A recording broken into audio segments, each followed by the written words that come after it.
I remember watching videos about taking art commissions back when I first decided to give it a try, and how I had such a hard time figuring things out and finding answers to a lot of my questions. Now that I have some experience myself, I figured it would be a good idea to make a video of my own and answer some of those questions for people who are in the same boat as I was, as well as give some tips and recommendations that I think will make your life a bit easier. Some artists take commissions by asking for people who are interested to DM them on social media. If this is the route you choose to take, you can make a pinned post that includes your pricing and other important details. Otherwise, if all you have is something like "commissions are open, DM me" in your bio and no other information, it's going to be way too intimidating for most people to reach out, not knowing what sort of pricing or process to expect. And also, although taking commissions entirely through social media messaging can work out just fine, it can also look more risky and less official than a website would. They may worry more about you taking their money and not delivering, so you lose out on that potential commission. If you're worried about that but don't want to set up a website, make your commission information post very neat and official looking. Channel your inner graphic designer and put thought into it. If you are up for using a website, you can still get people interested through your socials, and then direct them with an easy-to-find link. Your goal is to make commissioning you as easy, clear, and legit-seeming as possible. Understanding that might just be more important than anything else, or at least up there with how well you market yourself. I used Wix to put together my commissions page, and while I am paying for my website, you should have all of the tools and options you need for free there, and probably on other website builders as well. If you're working with free options, your website URL will most likely have the website builder's name included, but I think a free web page still looks a bit more official than a social media post, so it's not a big deal. I'll put together a new page with only free options so that you can see what you can really do without spending money. And if you're making a social media post, you can still use a lot of the same stuff, just tweak it a bit to fit the format. The first thing you'll need is an indicator of whether your commissions are open or closed, and your terms of service. Your terms of service can go right on this page, or on a separate page with a button linked to it. Here, you will write out everything that someone should be aware of before they commission you. This includes what you are and aren't willing to create. It's also very important to write here that you retain the copyright of your art. When someone commissions you, the resulting artwork still belongs to you, not them. And it's important that you make people aware of that so that they don't get upset with you for, say, selling the artwork they commissioned as prints, or to prevent them from selling that artwork as prints themselves, since it's not theirs to profit off of. You can license or sell the right to the artwork for an additional fee, but that's a whole nother big topic, so let's get back to that later.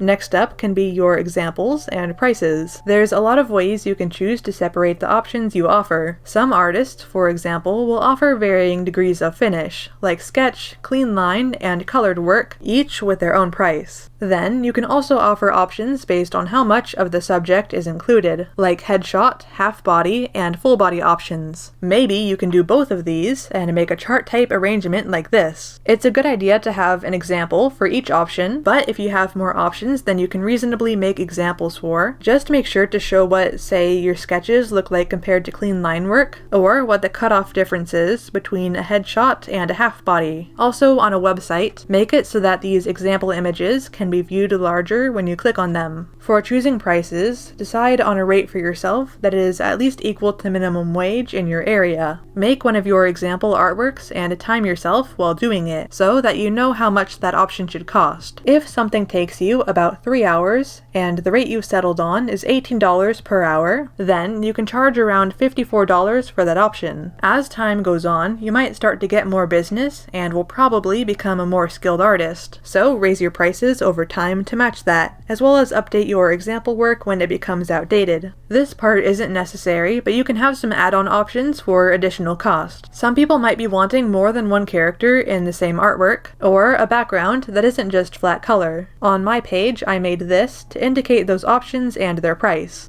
Another thing that isn't a requirement, but you might like to do, is create a timeline visual, a nice way to show what the process will look like. If you'd rather not bother, just be sure to include in your terms of service when you expect to be paid. Never do any work before you receive at least partial payment. For smaller commissions, I would say just ask for full upfront payment before you start working. If the commission is quite large and expensive, the commissioner may feel more comfortable paying half of the price before you start, and the other half once it's finished. Next up is adding a form or a list of what you need. If using a website, ask for an email so that you can communicate with the person, what option they would like to purchase, and ideally on a form, include not one, but several spaces for links to reference images. I have one that is a required field to fill, and the rest are set as optional. That way, people have to send me at least one reference image. For clean or rendered commissions, you can then provide the option for the person to see and approve the sketch before you move on to finishing it. Most people will want to see your sketch so that they can ask for changes to it if there's something they don't like, while others would rather not bother and instead just wait for the finished piece. Next, a text field will allow people to make specific requests. And finally, add in a required checkbox to be sure that the terms of service have been agreed to. I really prefer being sent a filled out form like this over talking over details in DMs, because this way I get everything I need immediately. I don't need to spend time going back and forth with the person, asking for references or other details that I need, and waiting each time for their response. Also, this way I don't waste time starting conversations with people who turn out to be scammers, which can be a frustrating problem on social media. So, turns out I have just too much to share on this topic for one video, so expect a part 2 that'll come out about a month after this video. Next time, I'll cover requesting payment, what and how you can communicate with commissioners, selling licenses and copyright, and probably something else, I don't know yet. If that video is out by the time you're seeing this, here it is. If not, here's a different one. Thanks for watching.